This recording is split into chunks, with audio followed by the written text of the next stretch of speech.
আরেকজন ছাত্রকে পাগড়ি প্রদান করছে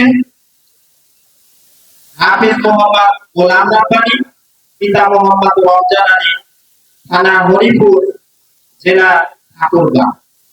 শুধু ঠাকুরগাঁও থেকে আমাদের এই মোহন হাফিজিয়া মাদ্রাসায় ছাত্র ছিলেন তিনি। আমরা দোয়া করব যেন আল্লাহ তাআলা এই সমস্ত হাফেজকে যেন হক্কানি হাফেজ, মাওলানা মুফতি, দেশ বরেণ্য উলামা ইকরাম হিসেবে কবুল করুন, আল্লাহ বলে আমিন।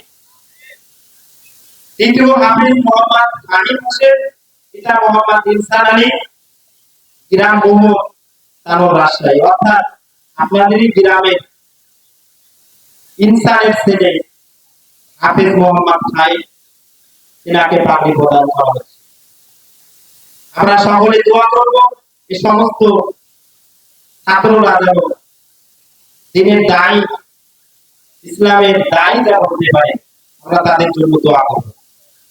সংক্ষিপ্ত আকারে এনাদের মাঝ থেকে একজন কোরআন তেলাওয়াত করছেন।